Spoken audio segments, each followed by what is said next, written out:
So welcome along to Isolation Interviews for Hospital Radio and my YouTube channel. And I'm very excited that my guest today is super talented. It is, of course, Kirsten O'Brien. Thank you so much for joining me.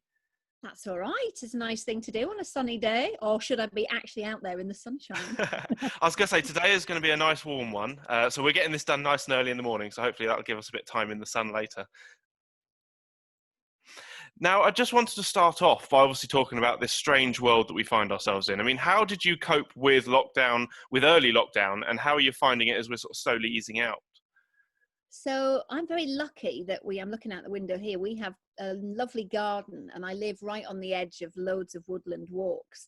And so as a family, we did all of that classic bike riding stuff, our one walk a day back when it was then. And also my work continued. So I continued going into BBC Radio Berkshire, and my Skylinks I got to record from home.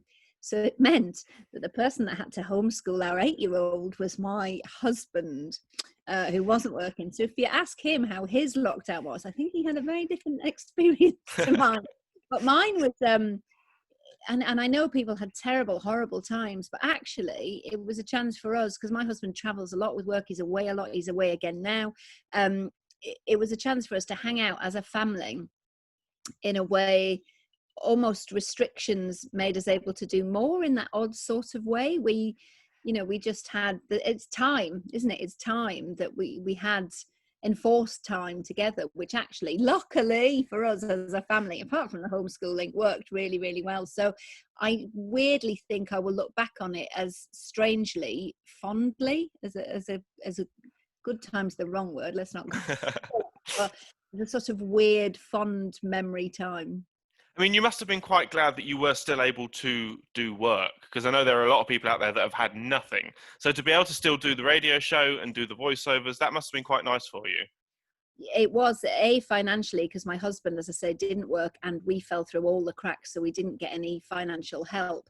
At the very start of lockdown, possibly like the first week or something, my daughter had a temperature and we had a little rigmarole where we thought we were going to have to take her into the local hospital. They were waiting for us, and on balance the temperature came down, we calmed down, but we ended up doing 10 days self-isolating in that first week, which was, for me, I wasn't at work. I could still do my Skylinks, but I was a bit like, ooh. So for me, just having that, because my husband didn't go out at all, but me even going out on the roads, the drive, and seeing the weird world with no one in it, and then back again. And at BBC Berkshire, I'm in a completely separate studio, waving through the glass at other people. But it did keep me some sort of notion of a real world and life. And did you find it, obviously, in the early days when you were still doing the radio show, were things very different? I mean, how was that for you? It was funny because I read the news a lot on BBC Berkshire most mornings, and then I do the breakfast show as well as other shows. So sort of back in December, we were covering this story in Wuhan and mentioning it quite a lot. But I almost feel, because we were talking about it a lot, I always felt a little bit ahead of the curve on what was going to happen. Like, I remember my husband saying to me at one point, "But you don't think they're going to lock us down, do you?" And I went, "They are, and they will." And I think it was like 48 hours later they did. So I feel like I sort of had a sense of what was coming because of work.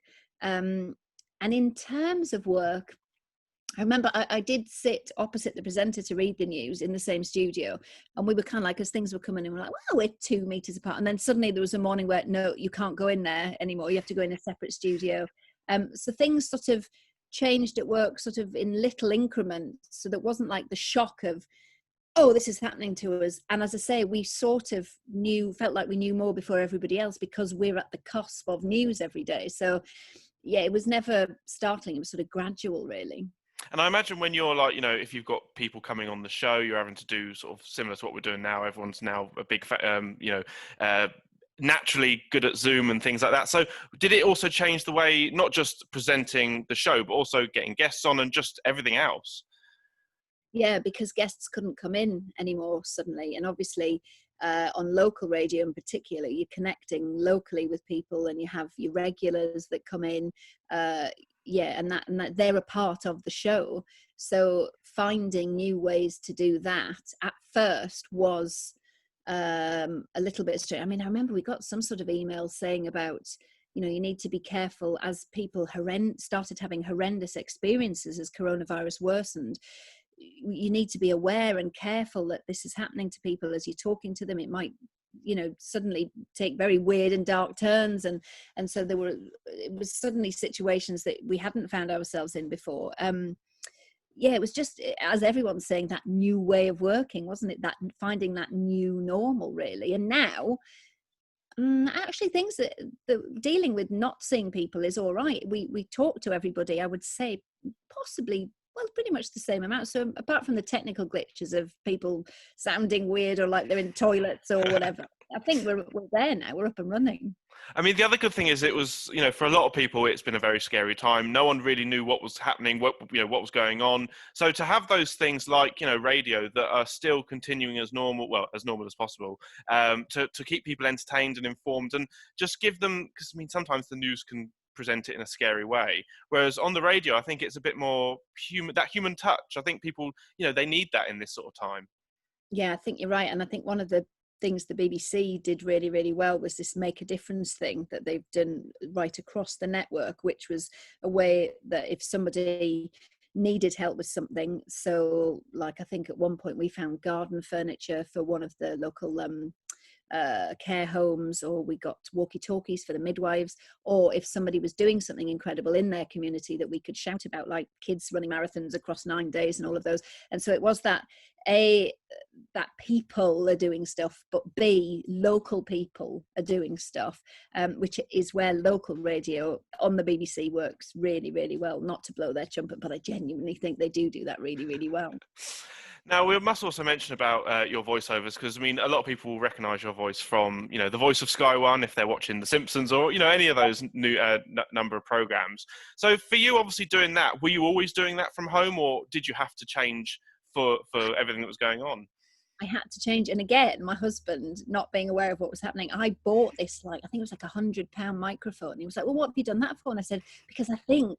And of course, what happened eventually was we did start recording from home, and then everybody did, and you couldn't buy the microphones because like everything else, the panic buttons sold out. So again, I was ahead of the curve. So I bought this microphone. We got this brilliant sort of rundown from Sky of how you set up a home. And you'll know yourself, it can be relatively simple, even for doofuses like me that are technological nightmares. And it's been a great way of working, because I always wrote the scripts at home, sort of half at home and half in the office. And then what's weird about the job is, because you're writing for Sky programs, I used to go in and watch telly, which is my job. And at home sometimes it's been a bit weird where I've had to sort of say to my 8-year-old or whatever, now mummy's got to watch this telly program. And he's like, what? And I'm like, no, I have to do it for work. And it's The Flash sometimes. And he's like, well, can't I watch that? And I'm like, no, just a little bit too young. So it's a job I love, and a job I'm so thankful that, because they've said at Sky we're not going back in for the rest of the year. So I'm really lucky that it is relatively simple thing to be able to do from home. The only thing I have to watch is the blooming birds around here, and I'm sometimes on the flight path to Heathrow, so I have to sit while the plane goes past and start again, or I have to go over one of my links, which is a bit weird. Yeah. I mean, do you think potentially this is something going forward that they might just say, just keep doing them from home, they're sounding good?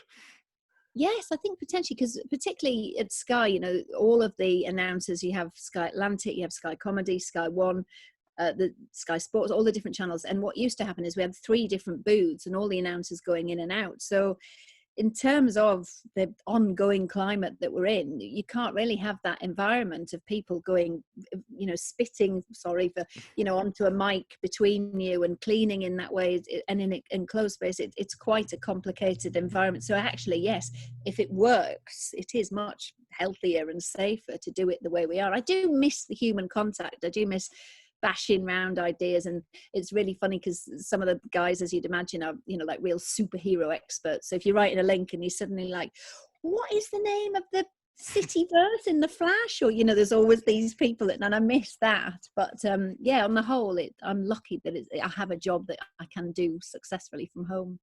And when you're obviously writing the links, I mean, I guess you've kind of got free rein as to what you can say within, obviously, reason. You can't go too out there. But I imagine, it must be quite fun to have that freedom. It is really fun. So Sky One is playful. It's sort of it's upbeat, it's positive, and it's playful. And in fact, I've had an experience during lockdown, which is a new show came on, Prodigal Son, starring Michael Sheen. And I wrote a link that said, oh, I thought I had bad lockdown hair till I saw Michael Sheen in Prodigal Son. And he tweeted about it. And so began this sort of banter on Twitter between me and him, which has been quite exciting and never happened before, but also shows the power of the announcer and that relationship. So yeah, you can have a bit of fun. I just need to lure Idris Elba in now when show's next on. That's my plan. I mean, have you got a favourite show to announce for or to talk about? At the moment, obviously, because of the aforementioned Michael Sheen, I am enjoying Prodigal Son. But we've got a show on Sky One at the moment, 2 Weeks to Live, which has Sean Clifford in it, and it has Maisie, is it Williams from Game of Thrones? And that, if you get a chance to see that, it's really punchy and really fun. So I'm lucky, as I say, that I get to sit down. Sometimes it's funny because like Prodigal Son I watched last night, and it's about serial killers. And then I had to come over to this little office building we've got in the night and record my links. And I was like, on my own, if I hear any crunching on the gravel, I'm out of here. And I do have quite an active imagination. So some of the shows I wouldn't naturally ordinarily sit down because I'm comedy all the way usually, but some of them, because of the nature of it, I watch and then I'm like, but I enjoy it because I've watched it.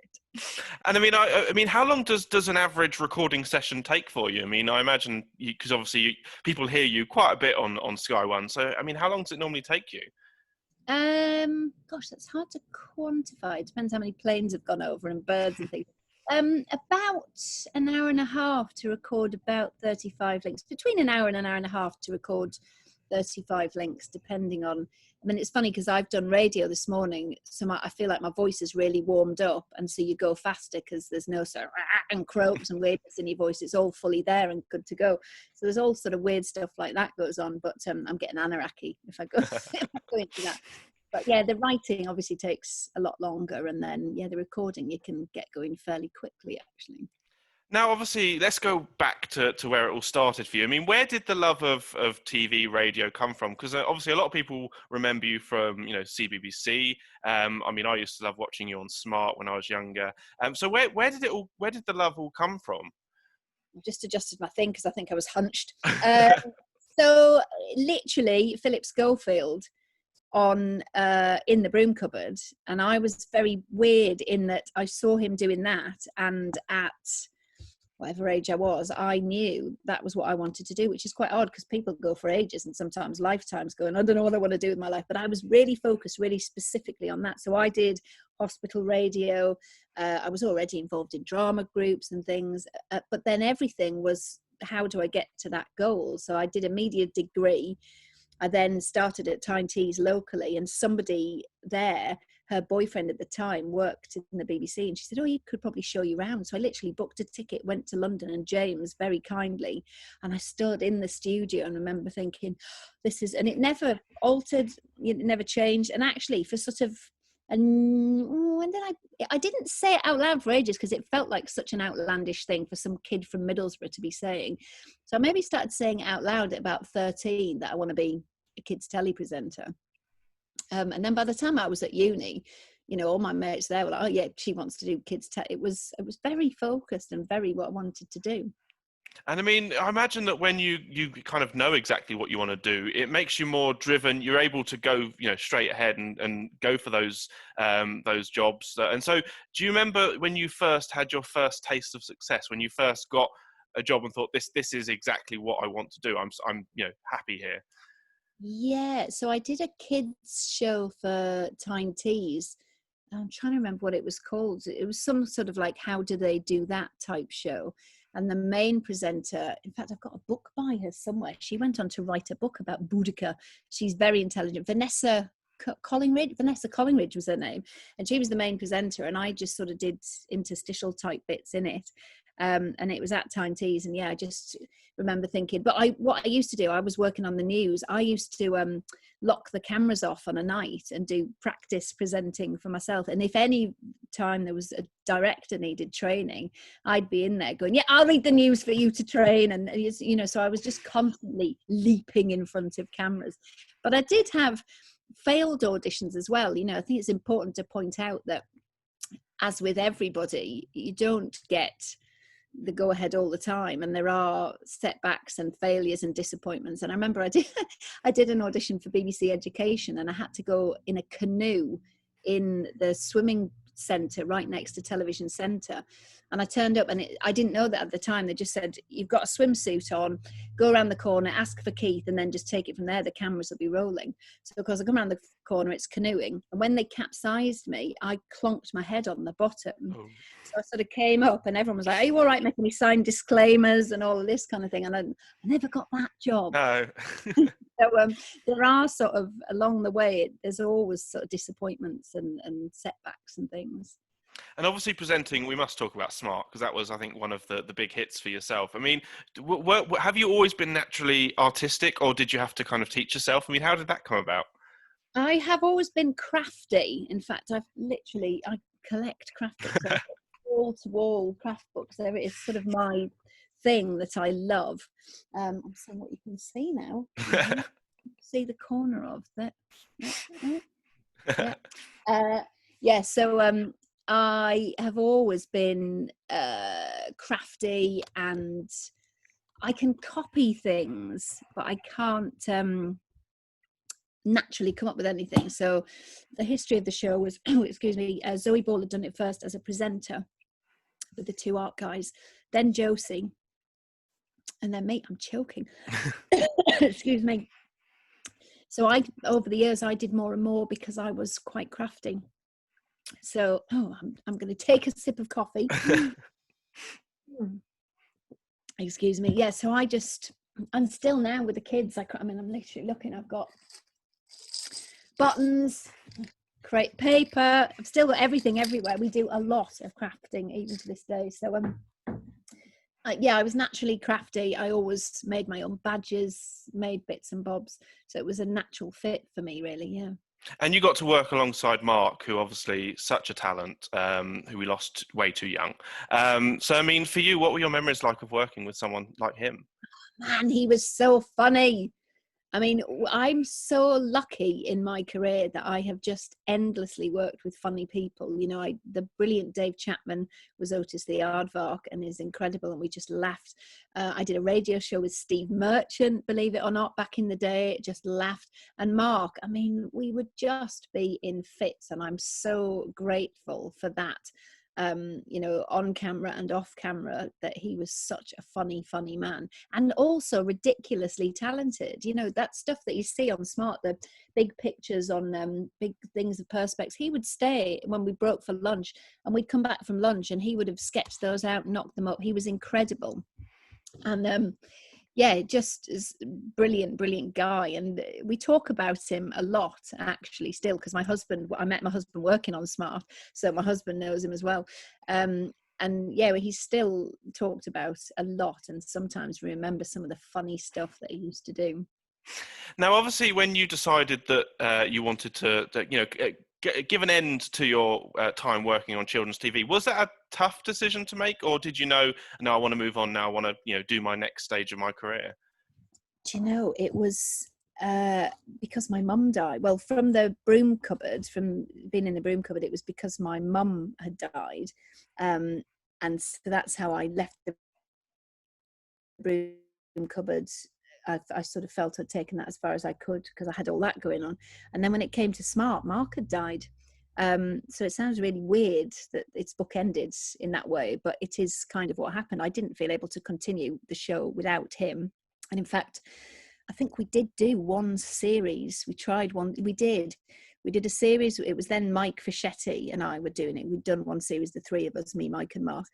And they sort of brought in friends of the show, so it was loads of mates from CBBC, Barney and Abs and all of those type people, and after that, which was lovely, I just didn't feel my heart was in it anymore, so that was kind of the end of that. And indeed, I then from there made my documentary, which was for BBC Three, the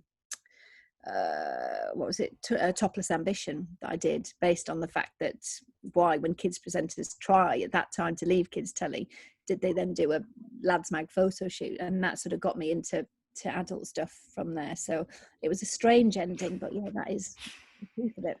And I mean, going forward, is there a dream role for you? Is there something, a presenting job or something that you feel you would love, the kind of the absolute dream for you? I love doing radio, because I like the immediacy of it. It has some of the elements of live telly that I love. Every day is different. You're reacting to things differently every day. You don't know who you're going to interview, who you're going to meet. So I love that. And I also like the fact you don't have to put any makeup on, which is and you know what time you're on air and what time you're off air, and bar a bit of faff either side, that's it. Whereas in telly, you might arrive and 5 hours later you haven't done anything and all of those things. And also, I can see them out the window here. I've got 3-year-old twins and I've got an 8-year-old. So actually, and a husband that's the director and travels. So for me at the moment, I think radio, I really, really love radio with bits of telly. If pushed, telly-wise, what do I like doing? I don't know. There's part of my brain screaming then, nothing outdoors where you're standing in a field in the cold. Don't set yourself up for something. No, I think I'm just content with what I'm doing at the minute, actually. It's the right time for me with what's going on with the family and all of that. Whether when the twins start school, I reassess again, I don't know. But I feel very lucky that I've got as far as I have and I've kept working. And yeah, I'm fortunate for the work that I do have. I just want to say it's been an absolute pleasure talking to you. But before we go, is there any messages you'd like to give to anyone who's currently listening in hospital, who's not having the greatest of times at the moment? Anything you'd like to say to them? Yes, I would. I would say, first of all, thank you very much for tuning into Hospital Radio, because I was this person like you at one point, and it's really lovely to have that to listen to. But look after yourselves and don't take things too fast, and don't rush and think, I've got to get back to strength. Take it at your speed and listen to what the professionals tell you to do as well if you're poorly, and lots of love. Thank you so much, Kirsten. It's been an absolute pleasure. Of course, keep safe, and thank you again for giving up your time. No worries. Thank you.